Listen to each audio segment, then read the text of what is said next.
unhappy customers, they're the easiest to make them extremely satisfied because their expectations are so low. Yeah. They're already upset from you. This is an amazing lesson in customer service, but I think it's an even stronger lesson in leadership. I was a leader. I actually took the lead on fixing a problem. Everybody is a leader, by the way. Every single employee is a leader. You're a leader of your client. The CFO saying to the CEO, what happens if we invest in our people and they leave?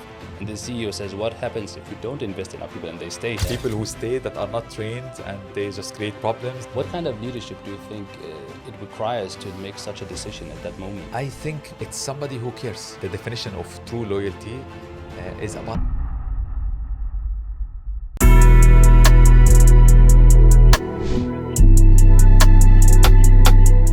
Hey, quick note. If you are listening to this podcast but not following it, hit the subscribe button. It really helps the show and helps me bring even more great leaders into the conversations. Thank you, and let's get back to the episode. Welcome to another episode of Leading by Example. My guest today is known as the Wolf of Real Estate because when it comes to real estate, not a lot of people know more about it than he does. And he's also the CEO of Harbor Real Estate. And that's the reason why he's here today to talk about his leadership journey and the lessons learned along the way. Welcome to this podcast, Dr. Mohanad Alwadiya. Ahlan Rami, how are you? Nice to meet you. I'm very good, very good. Thank you for being here. I'm happy to be here. You know, this is actually my 20th episode anniversary. Amazing. Yeah, so I'm very happy to share that milestone with you. Done. I've actually, I have to say this, I've seen some of the episodes and I get invited to a lot of podcasts. But after I saw your episode with Dr. Muhammad, I even spoke to him about it and I decided to come on this podcast. I'm so happy about that. And also sharing this, the 20th episode with you is just amazing. So most of my audience, because I'm from Denmark, I just moved to Dubai 7 months ago, but still most of my audience are from Denmark, even though I'm seeing actually more and more coming from the UAE. So couldn't you just give a short introduction to who is Dr. Mohanad Alwadiya? Of course, I'm basically an entrepreneur with a great passion for real estate. I've been doing real estate all my life now for over 26 years. I've also academically I have 2 master's degrees in real estate, one in asset management and one in construction material management. And my doctorate degree, the dissertation was about crowd investment in real estate. So I've been doing everything real estate. I've been on TV, radio. I've been training a lot of professionals for decades now in the region, not just in the UAE, certifying real estate professionals, best-selling author in real estate as well. I published 2 books. They're the highest selling real estate books in the MENA region. So everything I do is related to real estate. A lot of people say you're a media personality. I have a very strong following on social media, but it's all because of real estate. My TV show that ran for almost 10 years was a reality show about people who want to invest in the region. The radio shows were about answering people's questions live about real estate and investment as well. So in a nutshell, I'm a real estate guy. The title, The Wolf of Real Estate, was given to me by the CEO of Dubai Land Department, the ex-CEO. And it's simply because people who are really good at something in the Arabian culture, they call them a wolf. It's not the bad connotation of the word. It's more about being an expert. So I embraced it happily. And you should. That's very interesting. And I was worried in my introduction that I would say the Wolf of Wall Street. But I kept my tongue and I got it right. No, I met Jordan Belfort, the Wolf of Wall Street. Interesting story, but no, totally different. I don't live by what he went through. Although he's a new man now, he's been trying to do good and train. He's focusing on what he's really good at, which is helping people sell better. He's a master in sales. And I had a good chat with him. We actually went for dinner. It was a nice catch up. Interesting. And so you've been on television for many years, so you're not new to being in front of the camera. And you've done a lot of podcasts as well, as many in Arabic though. Correct. But also some in English. But this is, as far as I've seen, the first one where we dive into your leadership journey. So are you prepared for that? It's a little bit different topic than real estate. No, I like it, and I like that it's not pre-prepared. So I love the fact that it's spontaneous. So let's do it. Very good, very good. So just give us an overview before we dive into the journey. What is your leadership responsibility right now? So currently I'm sitting on the board for several companies, but the one that I'm heavily involved in for almost now 2 decades is Harbor Real Estate.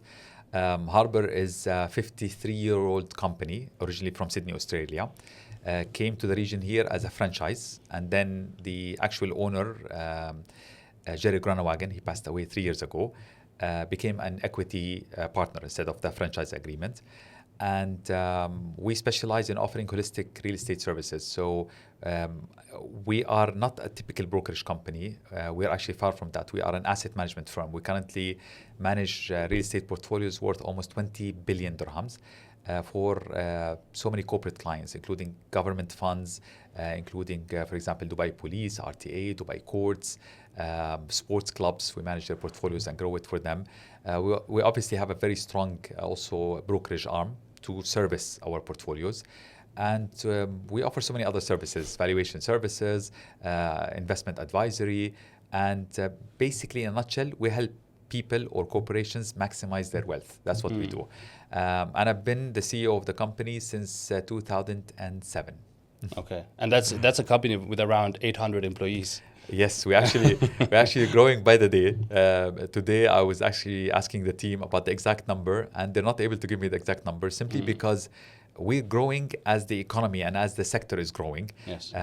So it's a daily growth, believe it or not. I'm not able to pinpoint the exact number, which is a good problem to have.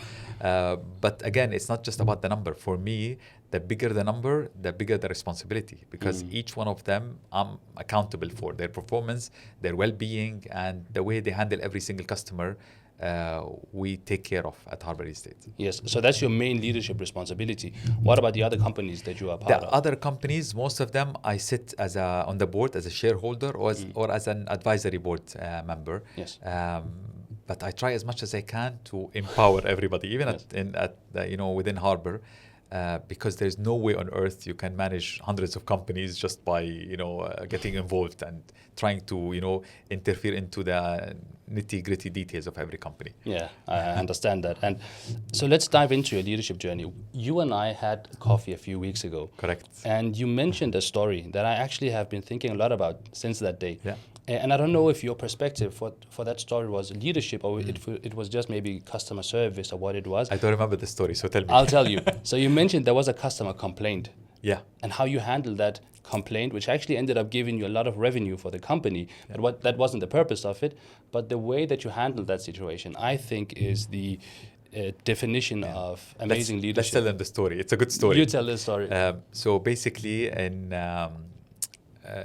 customers are unhappy, they usually want to speak to a manager. Yes. At that day, this happened many years ago, that client reached out to me. He asked, I want to see a manager, and I happened to be there in the office that day. So I met him. He came in, and he was very polite, but he was frustrated. He said, look, I wanted to rent a unit. It was actually a studio, an apartment in a project called Sky Courts that we managed and still manage until now. And he said, I wanted to rent the apartment. And then I came to the office to go and conduct the viewing. And then your guy didn't show up. He just sent me a message last minute apologizing, which he found, to be honest, human courtesy requires you to actually send somebody and tell them ahead of time, I can't make it. Yeah. So I knew there was a situation there. So as a solution to that gentleman, I offered to take him for the viewing myself. And he said, you're the CEO, you're going to take me personally for the viewing? I was like, of course, in my own car. So we drove all the way. I showed him the unit. And again, as a token of showing him how much we regret what happened, I told him, we're not going to charge you any commission for this. It was a small amount, by the way, because it's a studio, but he found it like a big deal. He was very appreciative. And I found out that most of the times, unhappy customers, they're the easiest to make them extremely satisfied because their expectations are so low. Yeah. They're already upset from you. So anything you do, but it has to be meaningful and purposeful and genuine. Yes. It will really turn things around very easily.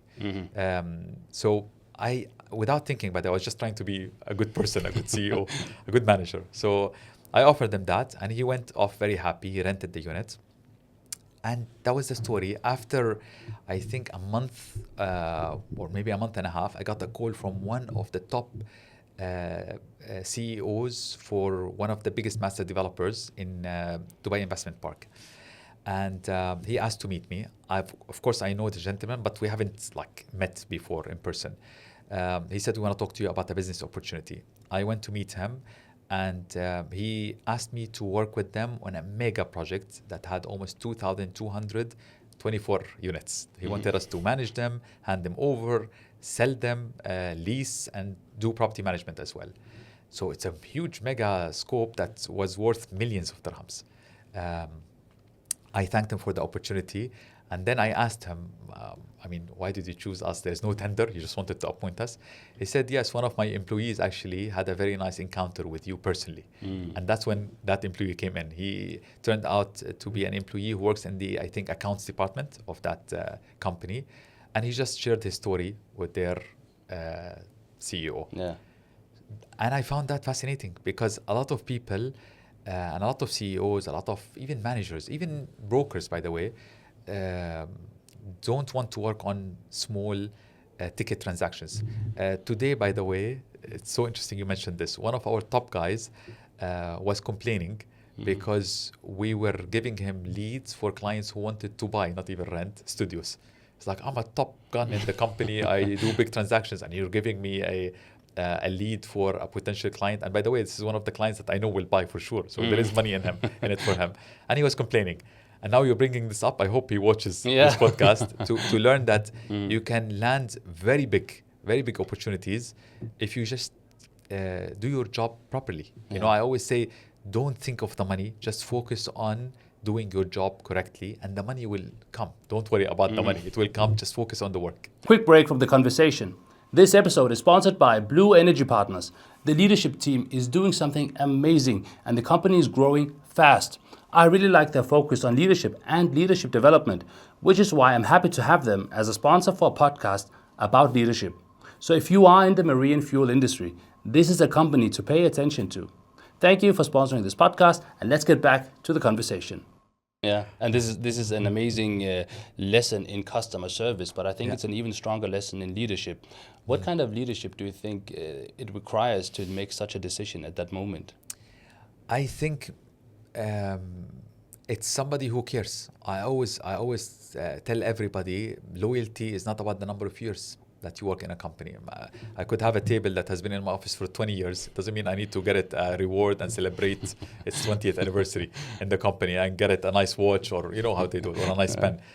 Loyalty for me, the definition of true loyalty is about caring. So you could be somebody who works for me for a month, but you're more loyal than somebody who's been working with me for 20 years, who doesn't care. And caring means you actually care about every single detail about the company, its reputation. If you're walking by and you see an upset client, even if that's not your own client, you would offer to help, not because you want to make money, because you care. If you find a colleague who sounds very stressed and staying late, you will offer to help them out. Even to the smallest level, if you're passing by and you see a scratched wall or somebody dropped a paper, you will pick it up or report that scratch to be fixed. That level of details is what, in my opinion, defines leadership. Even because everybody is a leader, by the way. Every single employee is a leader. You're a leader of your client, and transaction. You could be the head of marketing, but you're the leader of that department. I always tell, by the way, my head of departments to think like CEOs. So you're not just the head of marketing or the head of sales. You are the CEO. So think strategically, think of your people, think of the foundation, the structure, your policies, processes, systems, the manpower that you have, and the outcome you're going to offer. Don't think of the company, just think of your at your level. That's for me leadership, that's loyalty. So a lot of people get loyalty wrong, and I see a lot of companies celebrating employees that have been there for 5, 10, 15, 20 years, which doesn't mean anything to me, because that employee could be your worst enemy. He's just staying there because he's hoping to get a higher pension, because every 5 years here you get, I think, a higher pension. So they're just thinking of just counting the years, not caring for the company. Yeah, and that's actually a very interesting leadership lesson, because I've spoken with many leaders now, 19 before this episode, and I don't think I've heard this concept of caring as a leader in the same way as it's almost a strategic way of thinking leadership. Yeah. That's amazing. All right, so let's go back to your journey as a leader. Sure. When was the first time you suddenly found yourself in a position where you were leading other people? Very interesting question. I'll tell you about my first, it wasn't actually a job, it was an internship that I took 1998 with a very well-known, renowned advertising agency called Leo Burnett. I joined them as an intern on my first day. I arrived and there was a situation. A client was unhappy with a brochure that was being printed in Arabic, and there were issues with it. So I remember the boss at the time was very upset about this mistake. The head of production, who doesn't speak Arabic, was like super stressed.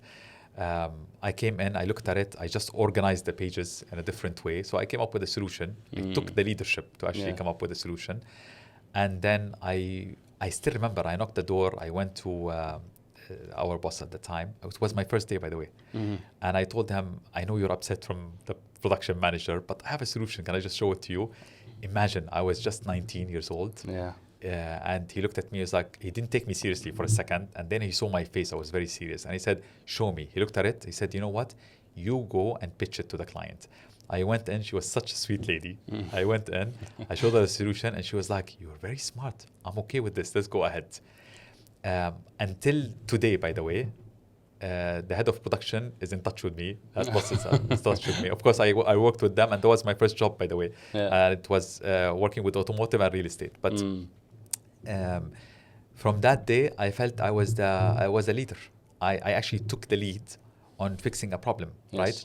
And I took the accountability to resolve the issue, to protect my team, to make the client happy, and that's what matters. You know, there's a thing I want to say, because we're talking about leadership.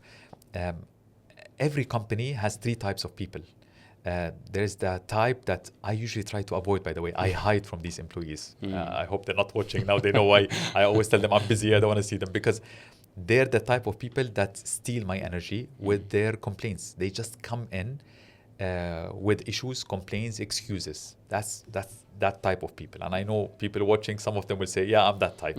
Or a manager will say, oh, I can't imagine. This is one of the employees I have. They remind me of that.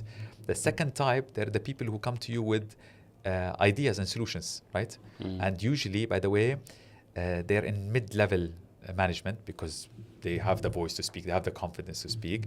They sit in meetings and they just point fingers about everybody, saying, you know what, you should do this, you should do that, we need to fix this, I have an idea, we should do that, you know, which is nice. They're definitely better than level one.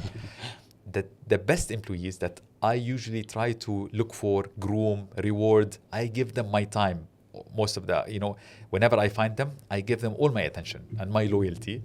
They're the people who don't just come up with the ideas. They actually take the lead. They're the leaders. They at whatever level within the organization, they come in, they don't even call them problems. They're challenges for them. They find them, they dissect them, they find solutions, they make, you know, they make it happen, and they just focus on the outcomes. And they usually come to me and they say, this is how they start, by the way, their line. I have good news for you. You know, we finished earlier. The client is so happy. Look at the feedback they gave us. We just got this deal. We finished it. They don't even want to tell me about the problems or the issues they faced. And you have no idea how much I value these people. I look for them. I hope somebody's watching. And they tell me, yes, I'm type 3. I look for that attribute in people that I hire.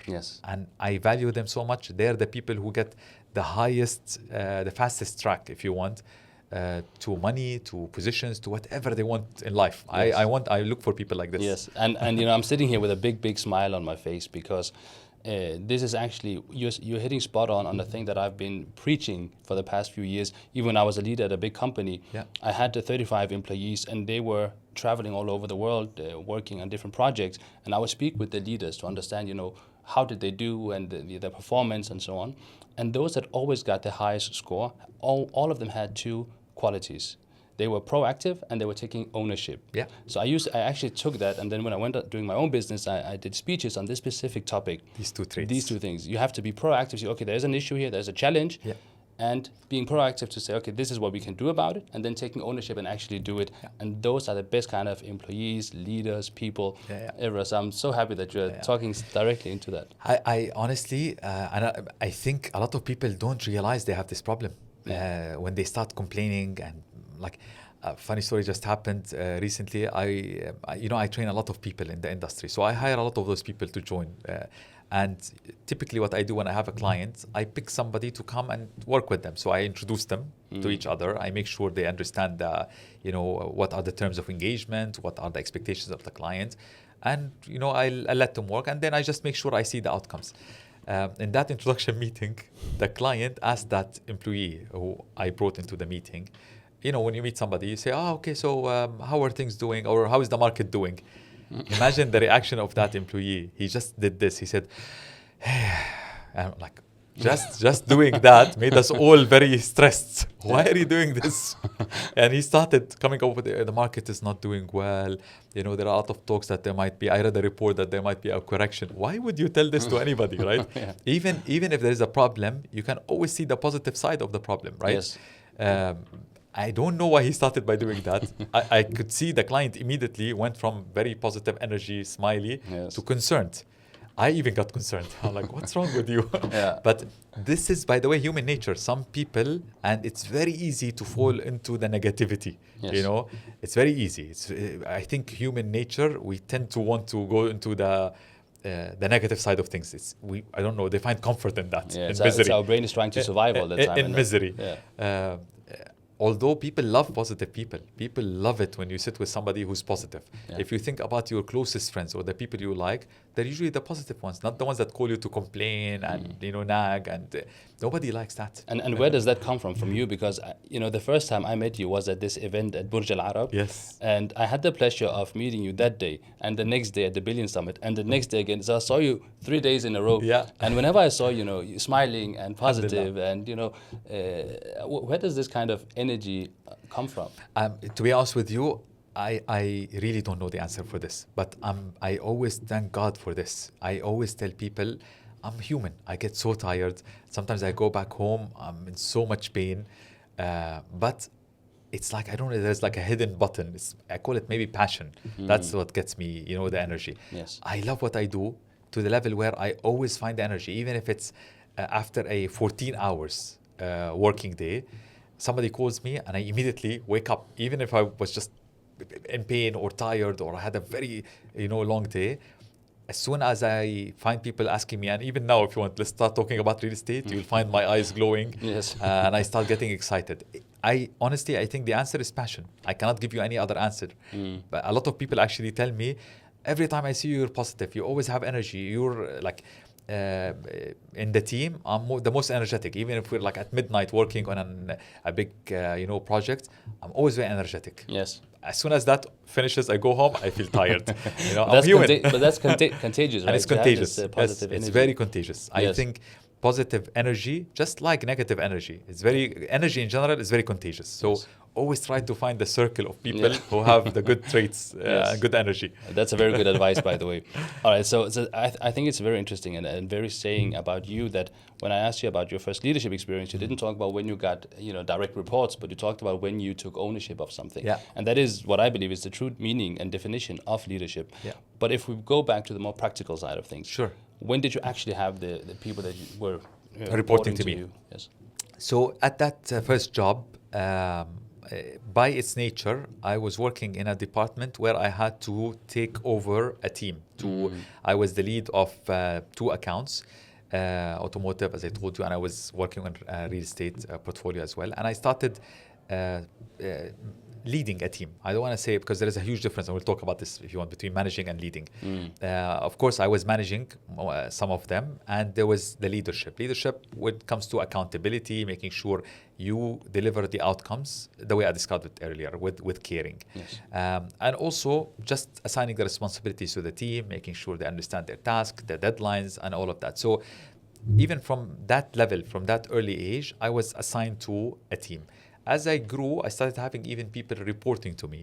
And I spent, I think, in that company around 5 years. Amazing experience. Then I moved to Dubai Holding. And in a matter of, I think, 3.5 years, I had 600 people reporting to me. Until I was, I think, 27 or 28. And you at 27 years old, you had 600 people 600 reporting people to you. reporting to me in marketing, sales, and research across 42 destinations around the globe. it was such a nice experience. And that's why I always tell young people, embrace opportunities like that. Don't complain about the hours. A lot of I'm not so familiar with the generations, what they're called, but the new generation right now, they don't want to work hard. They want to only work smart, right? Yeah. But honestly, working hard builds your stamina, builds your muscles. It's like going to the gym. It's like somebody saying, I'm going to go exercise smart, not hard. You cannot. You need to Doesn't actually work. exercise the muscles in the right way. It's not about practice makes perfect. No, it has to be perfect practice that makes perfect. Bruce Lee has a very nice saying where he says, I fear a man who mastered one move 1,000 times. 1,000 times rather than someone who knows 1,000 times that he practiced once each. Yeah. It's not about doing a lot. It's about the depth, not just the breadth. And this is one of the advice I give anybody who's starting in any career. Yes. Try to specialize. Try to master one aspect. After you master it, move to the next one. By the way, I also did that from my first job. I remember I was so curious. That's another advice. You need to be curious. There were departments I used to work with, and I wasn't asked, or it wasn't part of my job to learn about their job. But I made sure I was curious enough to go and ask them, what are you doing? Teach me. I want to learn about this. And then I started educating myself. I would read as much as I can to learn about it, so that when I speak to them, they take me more seriously, even if at a young age, because they started feeling, wow, he's the only person who understands us so well, who understands the details of every single detail. But that's, just to interrupt, that's also a very interesting leadership character, because this is, being humble as a leader, because saying, I don't understand this, teach me, to someone that is actually reporting to you. Honestly, I was doing it not thinking of it this way. I Yeah. don't want to tell you I was like a very smart, shrewd leader. No, but I was naturally curious. Yes. Until now, by the way. And that's why people ask me, why did you do 2 masters and a doctorate degree? Why? You don't need it. You're not working for somebody who will give you a raise to do it. I genuinely did it because I'm curious. I'm a curious person by nature. I want to learn about things that impact me, and I want to impact people by making them feel I understand them, and I can lead them better when I understand what they do. Yes. Right? So this is one of the traits I believe helped me become a better leader. Yes. So curiosity, but also with an humble approach, is how I interpreted it. I agree with you. It's also, they used to, actually, that's why a lot of times I was voted as Employee of the Year. And I never thought, why? I'm actually their boss. People usually don't vote for their boss as Employee of the Year. And not because I was so nice to people. I'm usually, I follow deadlines. I make sure everybody works long hours, but I make sure they understand why they're doing it, and they're happy doing it. And that's the caring part of you as well. The caring part. Yeah, and yeah. it just makes me connect to them on a human level, not just on a financial level. A lot of, by the way, a lot of leaders, I wouldn't call them leaders, business owners or managers, they want to use the stick. They always say, if you don't do well, I'm going to penalize you, or I'm going to, it's going to affect your promotion or affect your bonus at the end of the year. For me, no. I would rather train them, excite them, reward them. Of course, there is the side of consequences if they don't deliver, but that's the last thing. And I have a system I follow. I usually sit with them, understand why they didn't deliver, and I immediately offer them a training to fix that. Then we agree together on the next stage how we're going to fix this, and I try to stay in touch with them to see how they perform. If they don't do well, that's their second encounter. Then the third encounter, and in every stage, I actually make sure we sit with them, we talk to them, we try to help them overcome that issue. But after 3 counts of not caring, let's call it not caring, Yes. and we showed them that we cared, we listened to you, we gave you a training to fix these issues. Yes. At the third one, that's it. It's not about you didn't do well, penalize them. No, there is actually a system we follow if we want to filter out people. So this is how I believe it should be done. And that's why I never asked anybody to leave and they felt bad about it. Until now, I see them and they send me nice messages, and they really appreciate the experience. They never feel like I was unfair to them. I don't think anybody I worked with and I let them go and they had resentment about it. They were actually very appreciative that I actually went through this process with them. Yes. Yeah, that's amazing. And I think when I teach in performance management, if people are not performing, we either coach them, instruct them on what to do, or give them training necessary. Yeah, yeah. But I was working with a company that had a rule. They said, coach, fire. Yeah. Right. For So me, at for some me, point, for me, it's 3 times coach, Yeah. coach, then fire. Exactly. I just thought you have one Honestly, extra layer. because I always, nobody is perfect. We can do mistakes, and I always tell my team, it's okay. You can do the mistake, but please, let's find. That's another. If you want one of the attributes of leadership, let's find managers. They focus on what went wrong and who did the mistake. Some good ones, they'll say how we can fix it. Good leaders, they'll come up with a new system to prevent this from happening again, right? It's not about the who or what happened. It's how can we make sure it doesn't happen again by creating a full system. We train people, we create the right process, we have the right tools in place to make sure this doesn't happen again. It's actually an opportunity. When a mistake happens, you find that as an opportunity to cement your foundation, your company's foundation. Yes, very powerful. I think already now we have enough material to write a book on leadership. Your third book should be on leadership. My third book is about trading, actually. The fourth book then. The fourth book, hopefully. Okay, so but being a leader of 700 people, seven. Sorry about that. They have kids also. 700 people at the age of 26, 27. That's a very big responsibility for a very young age. True. How did it feel when you suddenly found yourself in that position?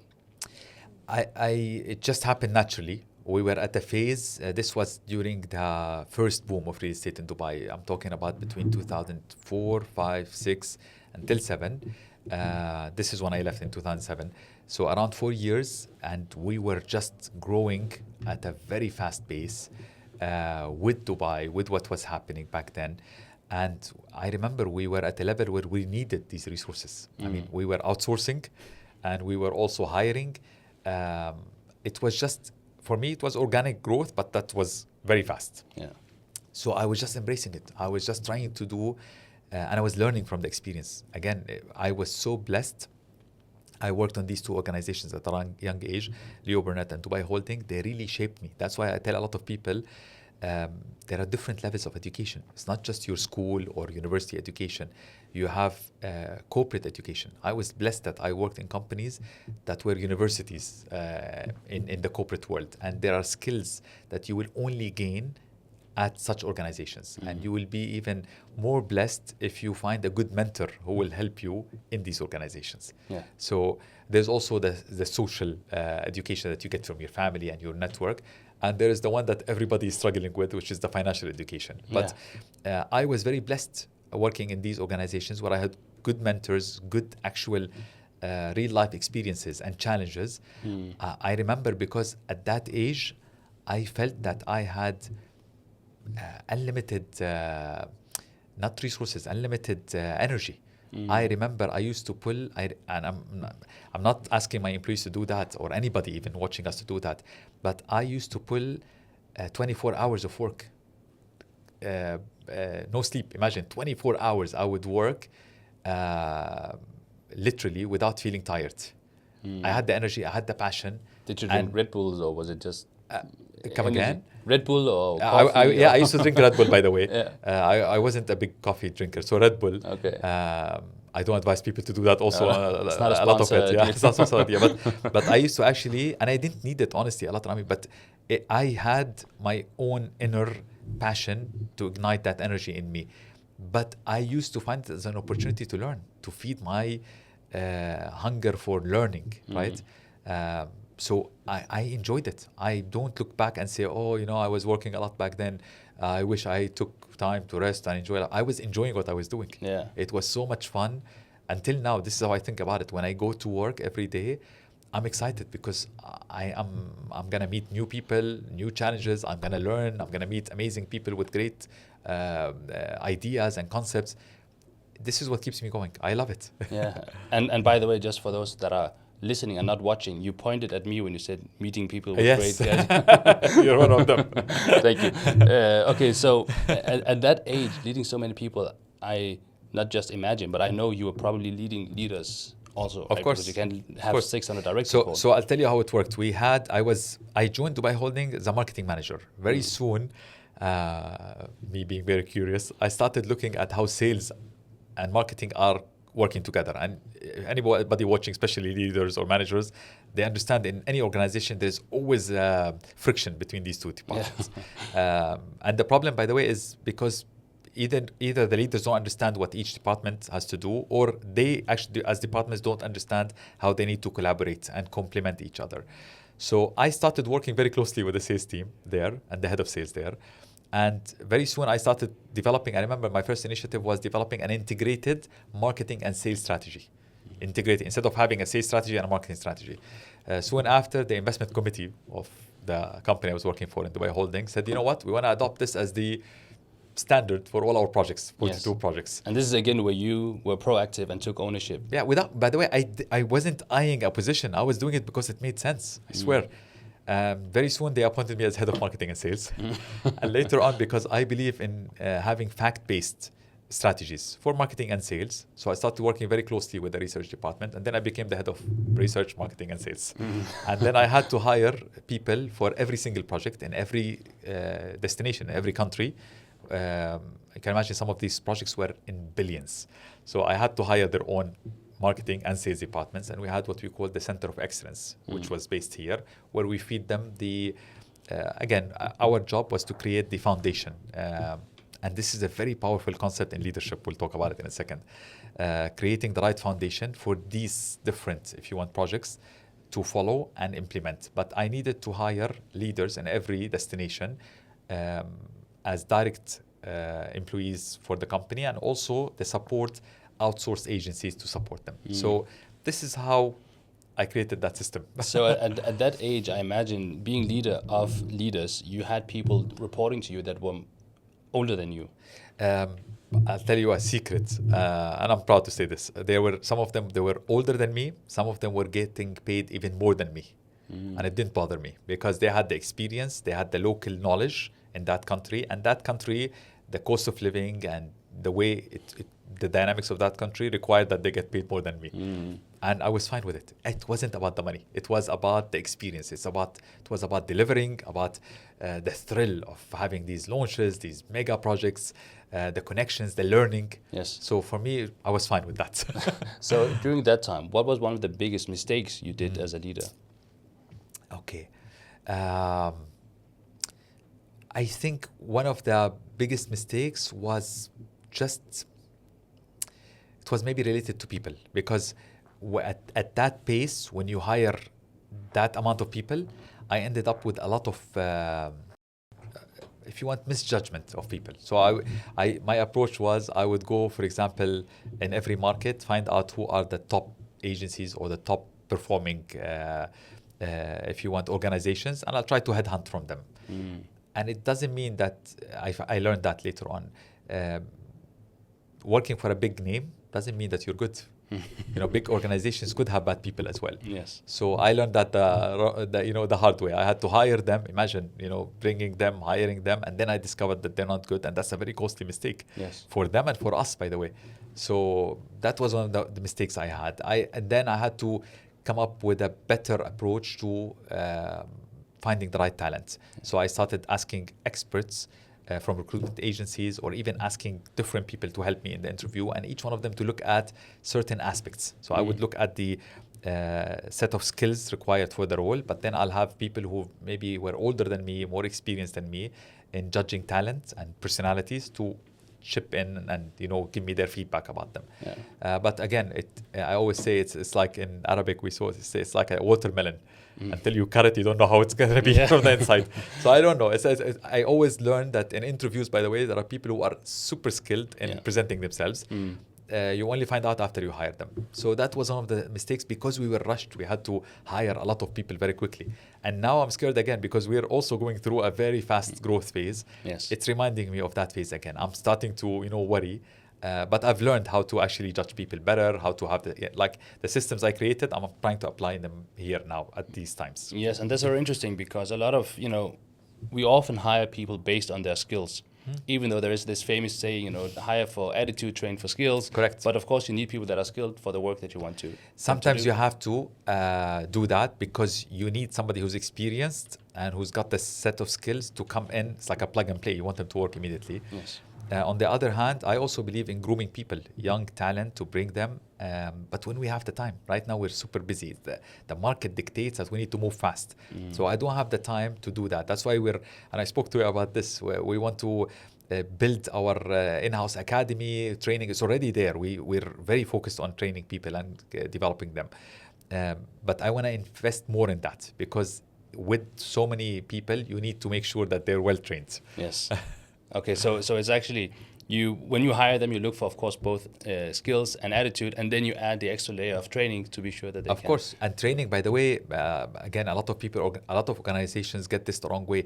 It's not one training for all. It's not just about bringing a skillful or a skilled trainer to come and just do a company-wide training.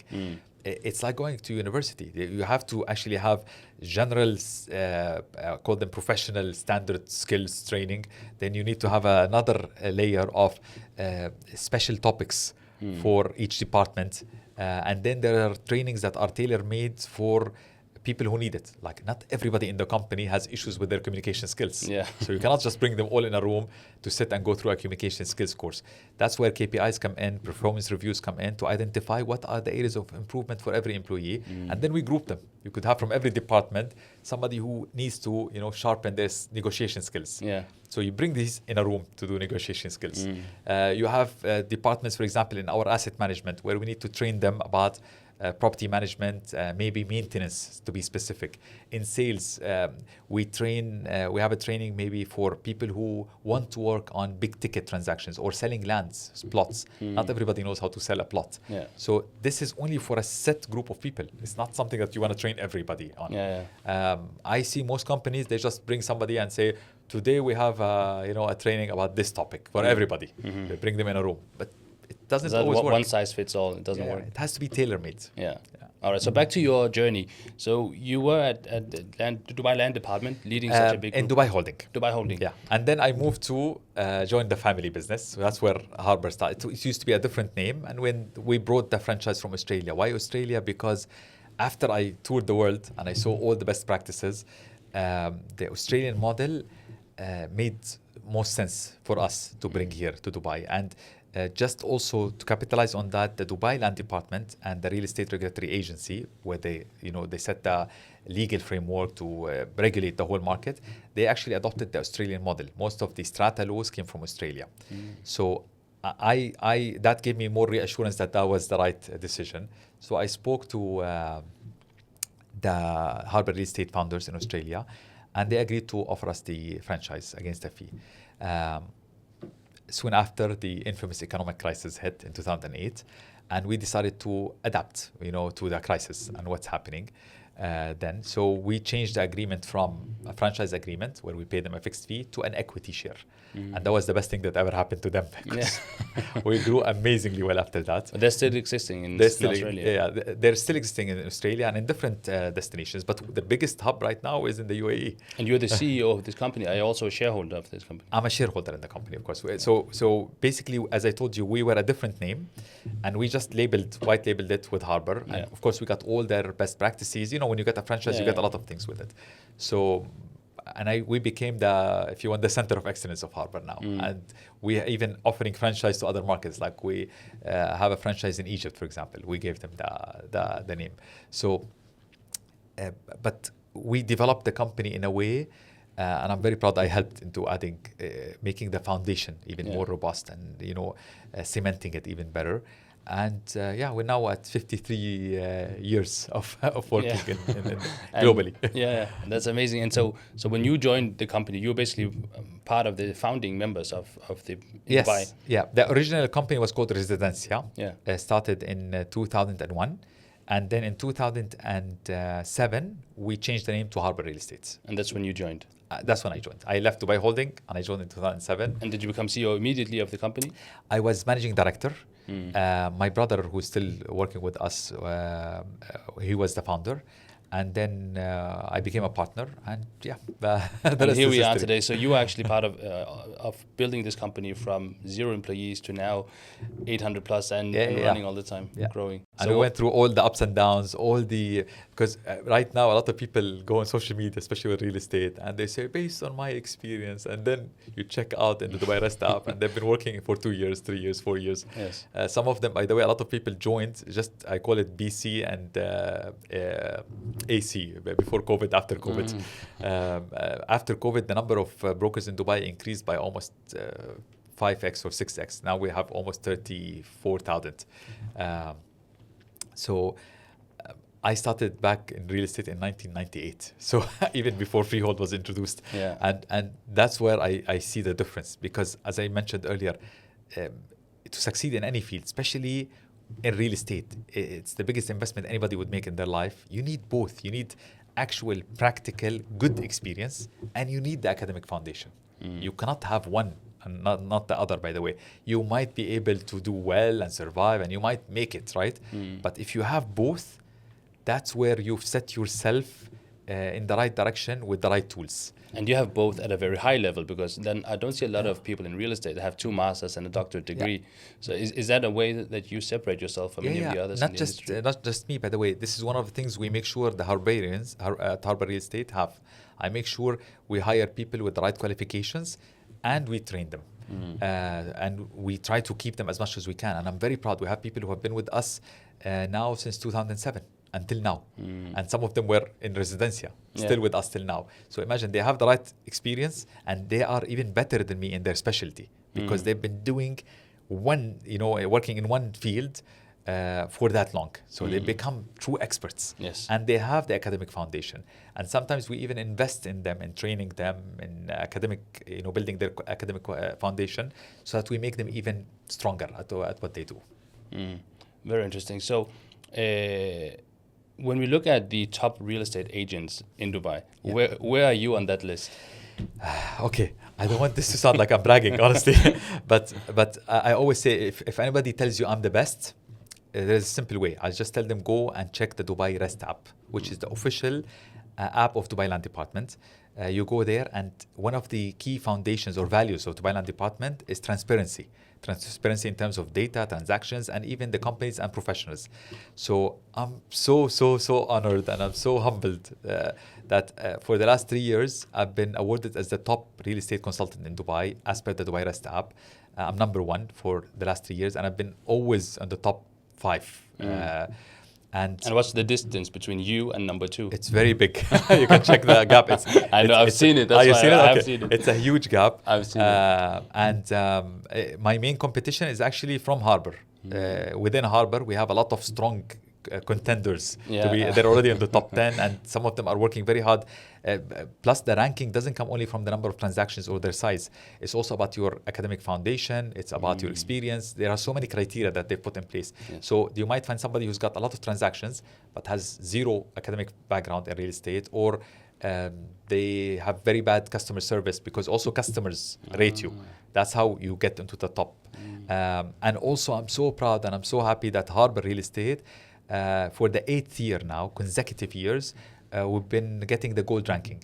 And this is something very big, because again, so many companies talk about we are number 1 or we won an award, and most of the time they're Mickey Mouse awards. It's like it's like an event. You go, you pay them money, or a portal, you pay them money. When I opened my business in Dubai, every day I got messages. Do you want to win this award? Yeah. You are the top executive coach in Dubai. So I've been here a month. Nobody can buy the Dubai Land Department ranking. It's also based on criteria for the company. So I'm super proud of the team. This is not my achievement. This is the team's achievement holistically. And it's very hard.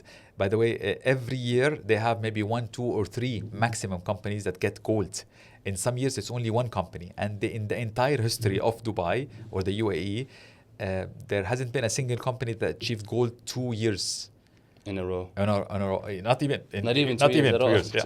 And you had it 8 years consecutively. 8 years consecutive. So I'm so proud of this. I always pray that we continue this track record. I will feel I will feel it's enough when I have 10. Then I But can rest, I can sleep and say, yes, I got 10 years I don't know of how much you're into football, but Messi has 8 Ballon d'Ors, and that's already, amazing. I would love to be the Messi of real estate. You are already, you have 8. I hope so. No, listen, there are so many amazing people, but they're not in the spotlight as I am. By the way, there are, and I hope people hear this, there are people in Harbor Real Estate that are better than me. I swear, and I learn from them. But it's just that I'm in a position to have the light on me more. Yes. I'm the CEO and I'm the spokesperson. But genuinely, there are people that I really, really respect and I learn from them in Harbor. And this is the beauty of being a leader, where you, a good leader, when you have people who are better than you working with you. Not for you, by the way. I always tell them, you're working with me, not for me. And I learn from them. I'm blessed. I always say I'm blessed because I have, there's a very cool, nice quote that says, a wolf doesn't fear what's in front of him because he knows who's behind him. Because wolves usually work in a pack, right? Yeah. So I have amazing backup, amazing support that sets us apart from everybody else. And I don't always claim to be the best. I have the best team. I'm not the best. I'm number one because I have an amazing team. Okay, very interesting. So I'm very curious about, because you're number one real estate person in Dubai by miles, right? But you're also the CEO of the company. So how do you balance, being active out there, but also leading the company? As I mentioned, I have an amazing team that supports me. So I'm just the face of this team. And plus, on top of that, I work on bulk deals. So one of the secrets why I close a lot is because there might be somebody who's more active and works a lot more hours than me, and they end up closing, let's say, 50, 60 deals a year. I managed to get more than 1,000 transactions. And by the way, if they check the Dubai Rest app, even other Harborians have achieved in hundreds.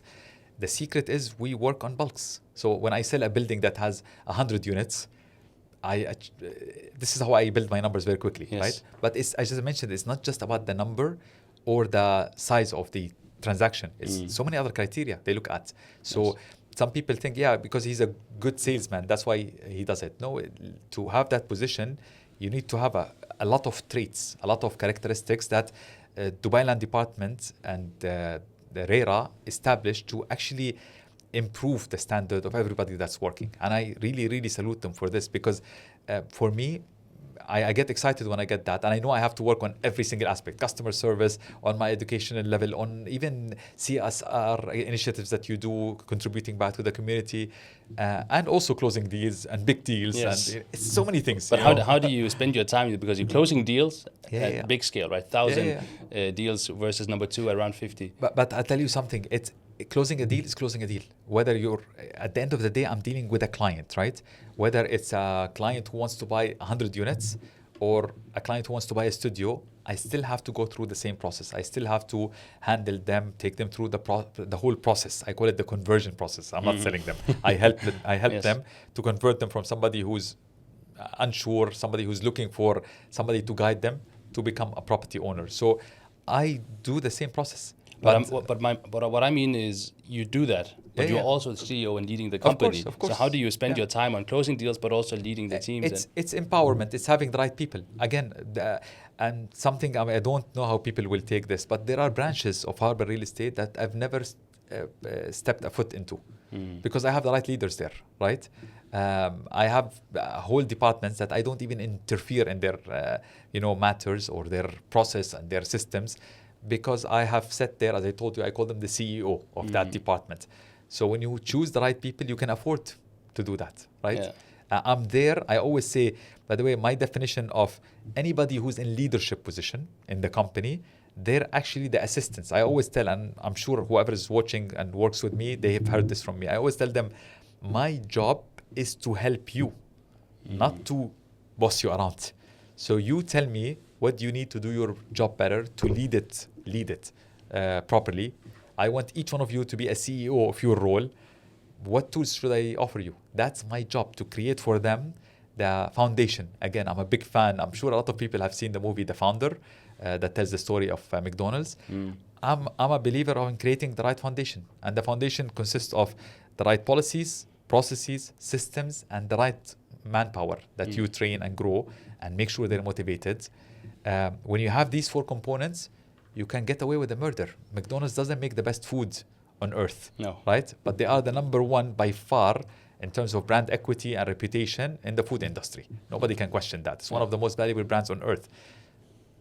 It makes you stop and wonder. Imagine if I come and tell anybody watching and say, I tell them I'm going to open a restaurant. I'm not going to offer good food. People might do videos to bash my food and criticize it, but I'm going to become the number one company on planet Earth. The secret is not in marketing. Some people say, oh, it's because of the marketing. No, go watch the movie again and listen to what I'm telling you right now. It's about creating the foundation. This is the foundation, I call it, of success. If you manage to do and create this foundation as a leader, you can do anything. You'll be unstoppable. You can create companies. You can focus on closing deals, knowing that you have the right foundation where things are running with the right policy systems, the processes and the manpower. Then things will run by itself. It's like a good engine. Yeah, that's very good. And I also hear this quite often that, you have a very strong company. You are a company. You're not just a company operator. You're a company owner. You have your company. So if you left for 1 month, the company will still be running because you have the process. You have the good CEOs working in the different departments. And this is one of the biggest challenges I think anybody faces in their life. If they're a business owner, if they're a leader in a company, even at a governmental level, any organization requires this, because if it's dependent on one person, if it's a one-man show, then it's not real. And a lot of I've spoken to a lot of big families. They always fear they call it the third generation curse or second generation. I don't know what's the term in business, but the founders do a great job. Maybe their children will follow their footsteps. Then the third generation is where they kill it. They haven't seen the struggle. They haven't seen the struggle, and it's easy for them. And they're not groomed properly. And sometimes they don't have the passion. They don't understand the purpose. And then it fades out. That's why, and a lot of these companies actually die after that. And a lot of them, by the way, people think I'm talking about only family businesses. Most of the 500 Fortune companies 20 and 30 and 40 years ago don't exist nowadays. Some of them died, right, because of this. So you need to make sure you create the foundation that keeps it going. Back to the foundation again. Doesn't depend on one man show, right? That's the secret. That's a skill. And that's a purpose that a lot of leaders should focus on. Don't make the company about you. Create the foundation. Yes. So what do you look for when you're hiring someone to become a leader in your organization or promoting someone? What do you look for? One of the things, of course, as I told you, I look for their academic background, but also it's a combination of different things. Academic background, their personal qualities, traits, characters, characteristics that they have. I look for people who are, remember when I said the 3 types of employees? I look for people who are actually, they have the leadership in them. So when I ask them, tell me about a story, I look for that trait in them or an experience they've encountered. And third, I look for experience, right? But that's not very important for me unless I have to fill a position that's urgent. I need to replace somebody. And this is one of the problems we're facing. It's a good problem, but we are maybe the company that has the highest number of headhunters calling our employees. That's a positive sign, but it's stressful. It's stressful. But I think Richard Branson said, and you like this, the quote says, train people well so that they leave, they're ready to leave because they're headhunted, but treat them well so that they stay. Treat them well enough so that they decide to stay. So I try to go by this quote. I want to train them, groom them, get the best. But if they want to leave, fine. But I try to treat them well so that they stay. And I'm lucky that as I mentioned, I have people who've been with us for almost 20 years now, and they're not leaving. That's a good sign. I think we also talked about this when we met last time, that you mentioned this quote, and I mentioned the other quote of the CFO saying to the CEO, what happens if we invest in our people and they leave? And the CEO says, what happens if we don't invest in our people and they stay? Exactly. Right? That's even a bigger evil that you have to go. It's even worse. That's the worst case scenario for me. People who stay that are not trained and they just create problems and mistreat people and miss deadlines. It's just, I'd rather let them go or train them and keep them. So, Dr. Mohanad, I have so many more questions for you and so many different topics, but I think also because, that we've already been speaking for an hour, I don't want to take more of your time, and also because listeners, maybe don't want to sit and listen for 2 I hours. agree. So we have a 2.0 coming maybe in a few years with all the other topics that I had. By the end of my episodes, I always ask my guests if there are some leaders out here in Dubai that you think would be amazing to have on my podcast. Yeah, I have a few actually. I think I told you about Dr. Mahmoud Al-Burai. Yes. I definitely recommend you speak to him. He's an exceptional leader, and it's someone I definitely recommend. I would also recommend Khalid Za'tara of Views. Yes. Has a phenomenal story. A company that went from zero to tens of millions of dollars in a record time and in a global scale. I would also recommend Rayyan Karaki of Amazon. These three are true leaders, and they have very interesting stories. I think people and viewers in podcasts, even myself, we look for the stories. It's more than just somebody bragging about their achievements and what they've done. It's the actual story that has a lesson that could impact you and make you better. So these three definitely have amazing stories that I'm sure people will love to hear. Yes. And they're filled with very valuable lessons. Amazing. And that's what this podcast is all about, right? This is the leadership journey and the lessons learned. Yes. So it can inspire me on my journey and the listeners on their journey. Before we end, I want to just give you a compliment, if that's okay. Of course, thank you. In advance, thank you. I'm not very good at taking compliments, by the way, but yes, I'll take it. We just end, when I'm done with my compliment, we just end. But the first time I met you, you were with your brothers. Yeah. These individuals that are very successful in your own ways. Palestinian brothers as well. Yes. And me being one of 5 brothers as well, I got so inspired by looking at you and said, mashallah, these 5 brothers, you're so successful individually in your field, working field. Each of us working in their own fields. Yes. Exactly. But still so humble and good people. I could just see that in you the first time I met you. So I found so much inspiration in that.